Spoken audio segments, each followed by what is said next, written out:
Cierto día, en un pequeño pueblo, casi en la última esquina del mundo, un perro callejero se perdió en el desierto y se quedó a merced de la suerte para sobrevivir. El calor era asfixiante y el pobre perro caminaba y caminaba por las dunas de arena sin darse cuenta de que giraba alrededor de sí mismo. Rendido, se dejó caer y agotado vio unas palmeras no muy lejos que prometían agua. Apuró sus últimas energías, se acercó corriendo y con la lengua afuera divisó entre las palmeras un lago de agua aparentemente fresca y cristalina. Se acercó sediento y cuál no fue su sorpresa cuando en el fondo del lago vio que un monstruo le miraba hambriento y con la lengua afuera. Con un ladrido de pavor se alejó del lago asustado y jadeante. Esperó unos minutos y lentamente volvió a acercarse al lago. Pero otra vez más de lo mismo, el monstruo volvió a parecer amenazante. El pobre perro volvió a oír sin darse cuenta de que oía de su propio reflejo proyectado en el agua. Decidió no acercarse más para no correr riesgo. El tiempo pasaba y el calor y la sed aumentaban, pero el perro se mantenía paralizado por el miedo. En un determinado momento, cuando el sol brillaba inclemente sobre su cabeza, nuestro amigo, siguiendo un instinto de supervivencia, corrió y sin parar a pensar saltó en el lago, borrando su propia imagen y saciando su sed. Abrimos los ojos y vamos a tomar unos minutitos solo, una reflexión, algo que os ha llamado la atención, una sensación. Entonces, antes de que digamos algo sobre esta historia, con esta inspiración, con este sentir, vamos a contarnos unos a otros una experiencia, algo cortito que nos daba miedo en un momento e hicimos como el perro. De repente nos enfrentamos a ello y ese miedo desapareció. Si os interesa de verdad mucho este tema del miedo y cómo superarlo, Joseph Ledoux es uno de los referentes actuales más innovadores, más de vanguardia, ¿vale? Entonces él, cuando le preguntan sobre el miedo y que si el miedo lo tenemos porque es algo muy antiguo, que nos hacía liberarnos de peligros muy fuertes, pero que ahora a lo mejor no lo necesitamos tanto, él menciona a este filósofo, a Kierkegaard, que es un filósofo danés, uno de los padres del existencialismo. Y él dice que la ansiedad es el precio que pagamos por poseer la habilidad humana de poder elegir. Creo que esta es una frase de las de o guardarte en la mente o guardarte en un bolsillo para cualquier momento sacarla. y, y brinda justamente la oportunidad que encierra la crisis del miedo. Es decir, nuestro cerebro tiene la capacidad de imaginar, tenemos la capacidad de crear grandes obras, de hacer grandes proyectos, de mandar un cohete a la luna, de crear un edificio y todo lo que es el plan arquitectónico. Y a la vez esa misma imaginación y esa planificación en el tiempo, esa capacidad de ordenar presente, pasado y futuro, es la misma que nos lleva a veces a esos pensamientos negativos del qué puede pasar, del worst case, ¿no? Del el caso peor. Y eso es lo que nos va a llevar después a poder tener episodios de miedo prolongado. No es lo mismo enfrentarnos eso a un peligro concreto, puntual, que es lo que hemos estado hablando ahora mismo, que después esas preocupaciones y esos pensamientos en bucle que nos pueden acompañar y afectar nuestra conducta y nuestra vida, ¿no? Desde el punto de vista de la neurobiología, vemos el miedo como un sistema cerebral, un sistema de alarma que genera una respuesta, fijaros aquí, adaptativa. Esto es muy importante porque ahora vamos a ver cómo el cerebro va aprendiendo de las circunstancias y va generando miedos o inhibiendo, generando conductas ante esos miedos o inhibiendo una conducta determinada ante los mismos. Entonces es una respuesta adaptativa que nos ayuda a poder evitar o enfrentar los peligros con éxito. He querido traer aquí este ejemplo porque esta es la reacción que tenemos ante un peligro inminente en ese momento, ¿vale? En que vemos, por ejemplo, una araña, ¿vale? Vemos una araña en el suelo y nuestro sistema, nuestra sociedad, nuestro instinto también nos lleva a una reacción. ¿Qué es lo que ocurre en este momento? Vemos la araña, es decir, la percibimos con nuestros ojos, se procesa en nuestra corteza visual, en el lóbulo occipital. Eso, unos milisegundos después, va al tálamo, que lo interpreta como algo importante, novedoso, wow, ¿qué hace una araña o una tarántula aquí en mi casa? Es como, wow, un susto, algo muy, muy novedoso, muy importante. Lo lleva a la amígdala y la amígdala da unos impulsos que nos hacen reaccionar. Es decir, tenemos una reacción corporal, un grito, un salto, nos alejamos, nos subimos a la chepa de nuestra pareja, tenemos una reacción y a la vez, al mismo tiempo, se está enviando esa misma información al telencéfalo para que sea procesada conscientemente, ¿vale? La reacción ante ese estímulo de peligro ha sido inconsciente, pero a la vez, unos milisegundos después, llega al telencéfalo y ya nos damos cuenta de la situación, llega el conocimiento. Nos damos cuenta que esa araña es de plástico y que nuestra pareja lo ha puesto ahí para hacernos una broma. Entonces llegará la paz, nos damos cuenta que no hay peligro y otra vez ya nos relajamos y volvemos al estado anterior. Esa es una reacción, esa es la capacidad que tiene el ser humano de poder reaccionar ante el peligro. Y para eso es esta emoción de miedo, para que podamos reaccionar, para que podamos luchar, para que podamos huir, para que podamos salvarnos de esa situación en peligro. A la vez, a lo largo de los años, y está constatado, sobre todo si leéis artículos de Joseph Ledoux, él habla que prácticamente, si no todos, casi todos los miedos son aprendidos. Vamos teniendo experiencias en la vida. Desde, no sé si os habéis fijado, ¿no? Se cae un niño y antes de llorar mira a la madre. Si la madre está con cara de preocupada, empieza a llorar. Si no, a lo mejor se levanta y ni siquiera siente ni un dolor, ¿no? Él nos mostraba, Joseph Ledoux, el ejemplo de un bebé con una anaconda. El niño está con ella, la va a tocar, mira a la mamá está tranquila y él sigue, y está ahí con su serpiente y no tiene nada de miedo, nada. Muchísimos, muchísimos de los miedos que nosotros, a los que nos exponemos son circunstanciales, culturales, sociales, infundidos por nuestra familia, por nuestro entorno. Y nos hemos ido adaptando a ellos a lo largo del tiempo y a lo largo de nuestra vida. Entonces vamos memorizando las experiencias y si bien hasta hace muy poco se pensaba que más bien los miedos y todo lo negativo era procesado por la amígdala y memorizado incluso solamente a través de esta parte cerebral, hoy se ve que hay una vía hipocampo-amígdala, muy fácil, en esta ocasión lo han hecho fácil, hipocampo-amígdala, que involucra ambas partes y que une lo que es la detección de la emoción cuando algo nos sobresalta y el contexto, la asociación del lugar donde lo hemos visto, del año en el que pasó, la edad que teníamos, de las circunstancias de alrededor, puesto que el hipocampo tiene una serie de neuronas también de localización, que se conocen así, y que nos ubican en una posición determinada y nos crean esta sensación de contexto.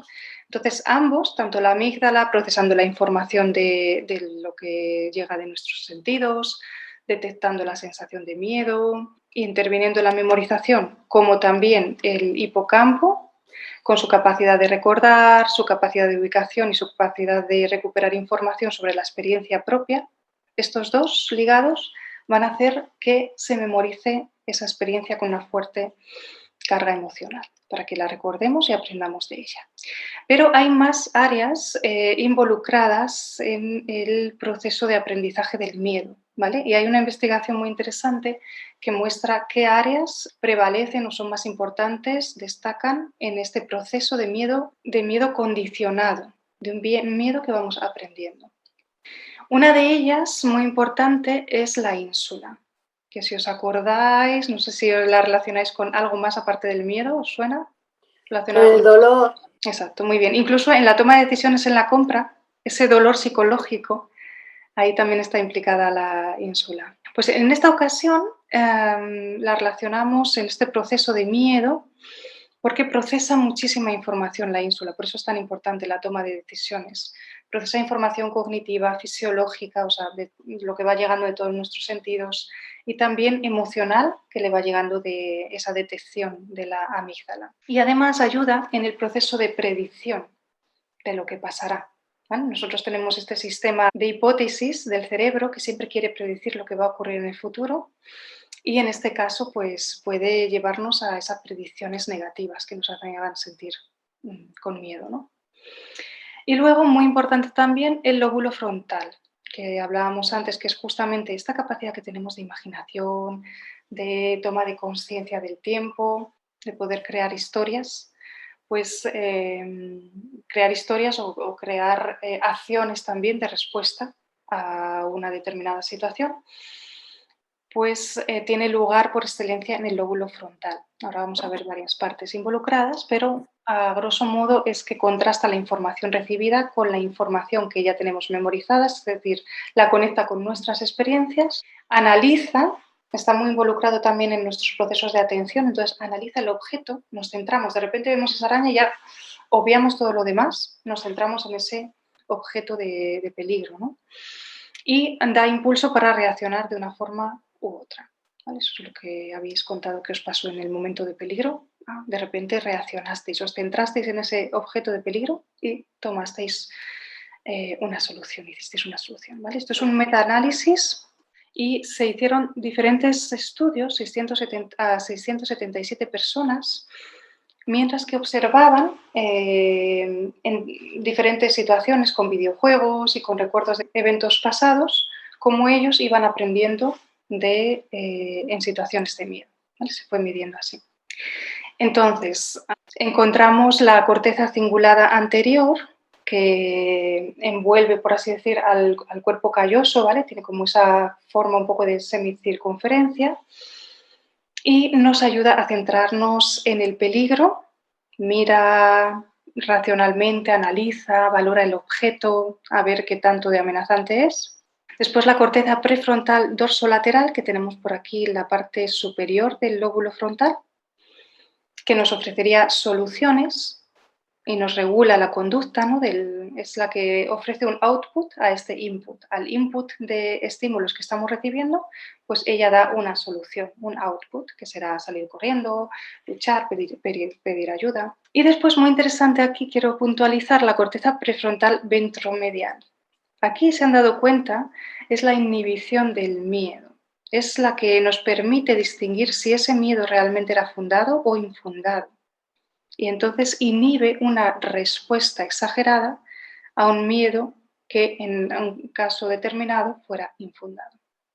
¿Vale? Esto es muy, muy importante porque justamente en el tratamiento de traumas o en el tratamiento de algunas fobias es justamente donde tiene lugar el cambio.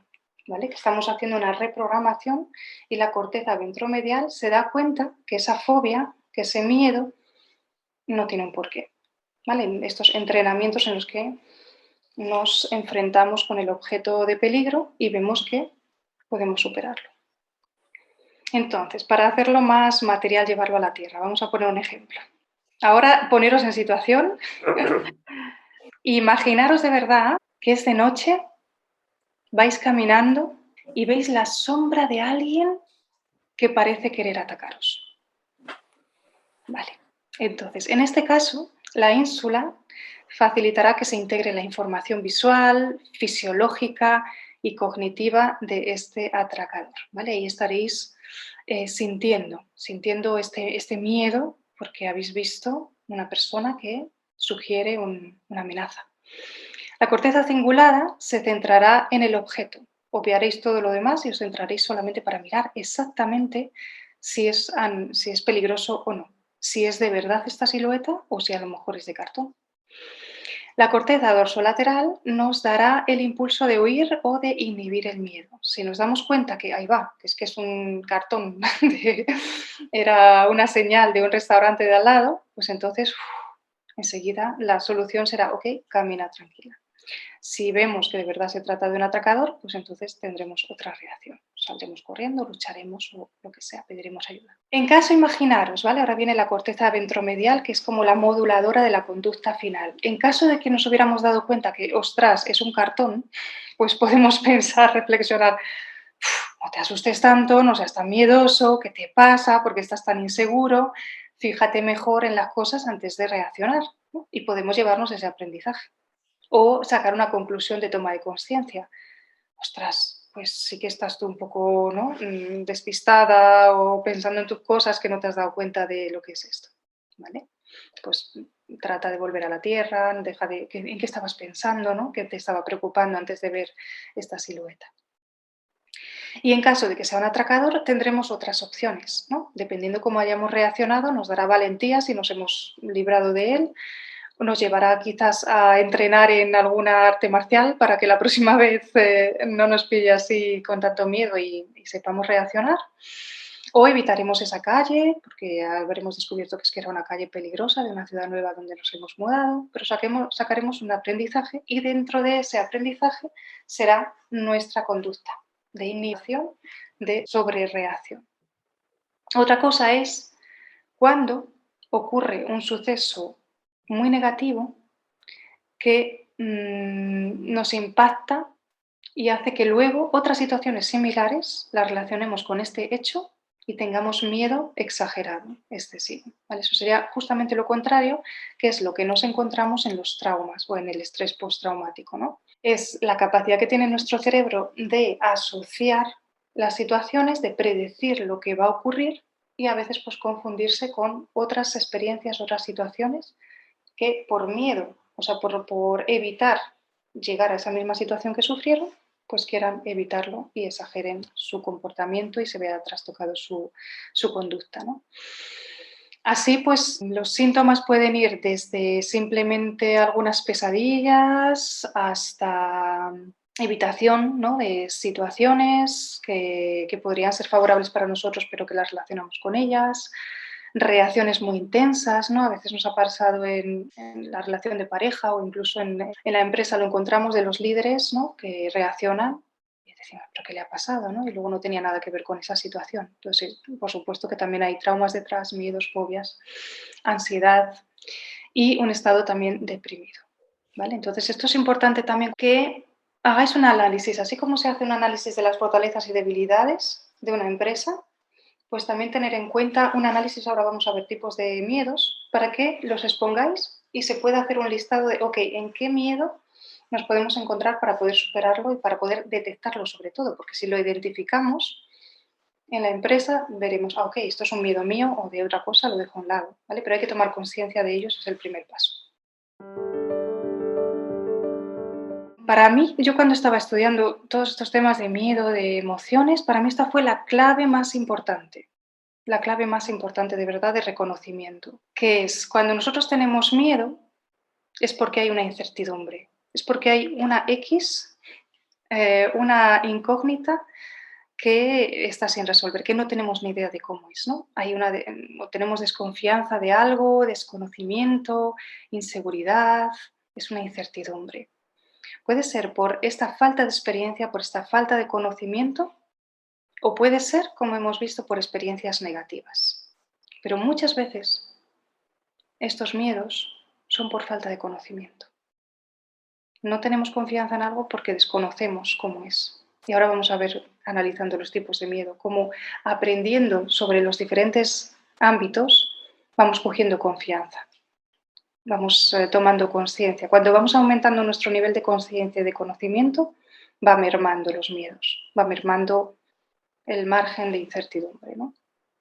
Y obviamente cuando hemos tenido muchas experiencias negativas, pues esto puede influir a que ante cualquier situación proyectemos un futuro negativo y eso pues, nos haga ser más temerosos de lo normal. O cuando una persona es muy jovencita que todavía no tiene muchas experiencias, pues es la incertidumbre. Es decir, o bien la falta de conocimiento y experiencias, o bien experiencias negativas nos pueden llevar a agravar los miedos. Lo contrario es, por tanto, conocimiento, autoconfianza, conocimiento de uno mismo y conocimiento del mundo. Y el otro punto es las experiencias positivas. Cuando nosotros tenemos una experiencia, una decisión hemos tomado y sacamos un aprendizaje o un refuerzo positivo, entonces esto también va a llevarnos a que tengamos menos miedo, ¿no?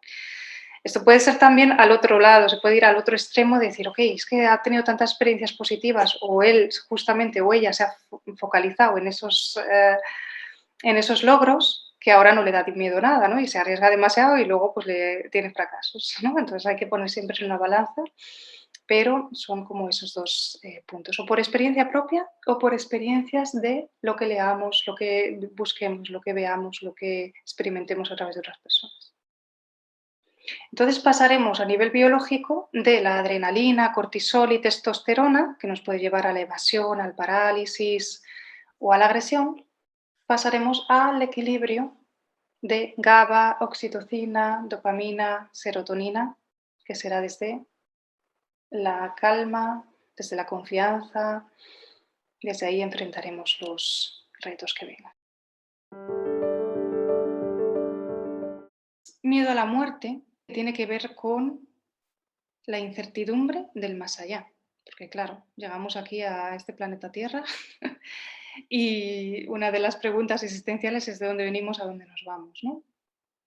Y esta incertidumbre, volviendo al tema de conocimiento y confianza, es que me parece muy, muy, muy importante, varía un montón en las culturas según tengan integrado el conocimiento sobre la muerte. ¿Vale? Hace poquito estuve, bueno, unos años, con una antropóloga que me decía, ay, yo me voy a especializar en la muerte, no sé qué, no sé. Y yo de primeras me pareció un poco raro y fui entendiendo. Dice, es que nos hemos desvinculado demasiado de este concepto aquí en Occidente. Entonces, como nos hemos desvinculado tanto, por eso nos da tanto miedo, porque no sabemos qué puede haber más allá, ¿vale? Y el saber que hay más allá no es que lo tengamos que saber a ciencia cierta, pero puede ser a través de la religión, puede ser a través de la espiritualidad o puede ser a través de la ciencia. Puede ser, ok, la física cuántica te va explicando esa conexión estelar, somos estrellas, todos somos uno, somos energía, ¿no?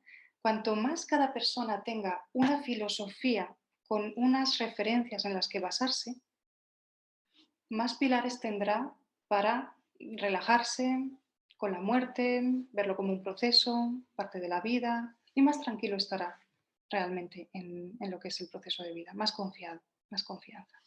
¿Sí? ¿Conocéis alguno o sabéis de alguien bueno, que vea la muerte de otra forma? Con fiesta, con bailes. Desde pequeñita yo siempre he pensado así. A mí la muerte es una cosa que me apasiona. Ujú. Me parece, me parece el nacimiento. Eso es lo que me parece.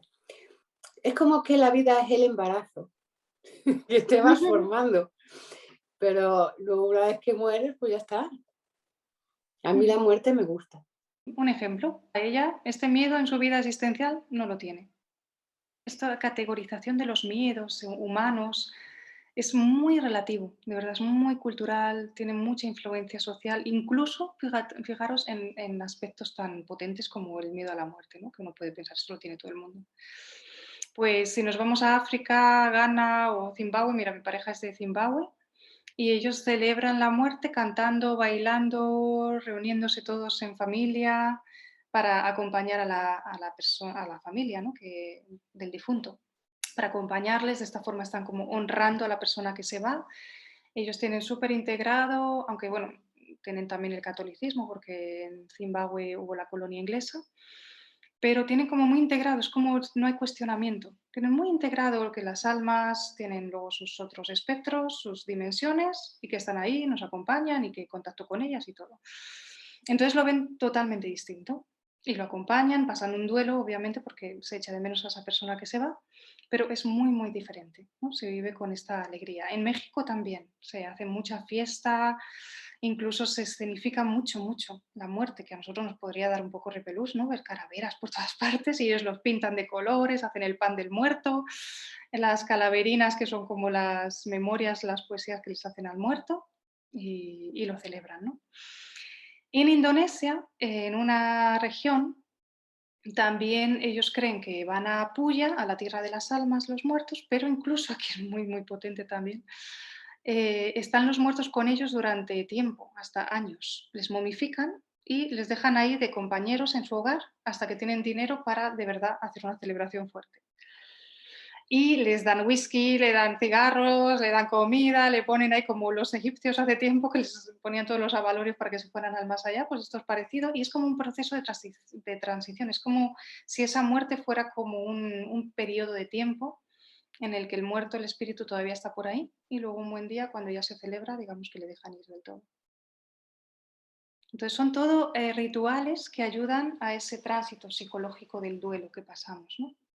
Y en el otro sentido de nuestro miedo a la muerte, pues sería el relacionar, ¿no? ¿Qué concepto tenemos nosotros, qué filosofía tenemos de la vida? Que yo creo que en Occidente nos hemos eso desvinculado mucho. Por querer alejarnos también de religión o por haber sido tan dogmáticos con las religiones, al final mucha de la sabiduría popular pues se ha perdido y entonces eso nos hace estar más desconcertados. Imaginaros en el liderazgo, en las empresas, en todo eso es un miedo existencial que tiene un efecto de cara a cada acto que hagamos, o en algunos puede desembocar en un montón de seguros para todo y en buscarse a sustitutos por si le pasa algo, pero sobre todo tiene que ver con esa serenidad del líder. La serenidad del líder es cuando comprendemos, más allá de la muerte, cuando comprendemos el sentido de la vida, ¿no? De aprendizaje, cuando relativizamos y cuando entendemos que todos son ciclos y que todo es un aprender continuo. Entonces, cuando tenemos eso integrado, el líder transmite esa serenidad a su equipo. Y si no lo tiene, ahí estará algo suelto. Y bueno, Occidente sobre todo, porque no tenemos eso integrado, ¿no? Entonces estaría muy bien, al hacer ese análisis, le podemos ayudar pues con libros, con algún consejo, pues ¿cuál es tu filosofía de la vida? Y si no la tiene clara, investiga porque es muy importante tener eso. ¿Me seguís? ¿Queréis comentar algo? No, sí. Cuando tú haces el homenaje hacia el fallecido, parece que tu dolor se aminora. Es como que no te sientes tan triste porque sigues haciendo algo por ese alguien que se ha ido, estás haciendo cosas, porque creo que cuando alguien muere, por lo menos en nuestro concepto de América Latina, es que lo queremos tener por muchísimo tiempo, porque el pensamiento es, me hubiera gustado hacer más todavía, ¿no? Por esa persona. Entonces, al hacer cosas como comidas, como bailes, tal, incluso a los 7 días, nos ponemos, digamos, la ropa en la mesa como si todavía estuviera de cuerpo presente y ahí también hacemos una comida, una cena y eso, ¿no? Entonces yo creo que allí Mm, vamos, digamos, relativizando esa muerte como trágica, sino algo como es un proceso, ¿no? Genial, gracias por compartirlo.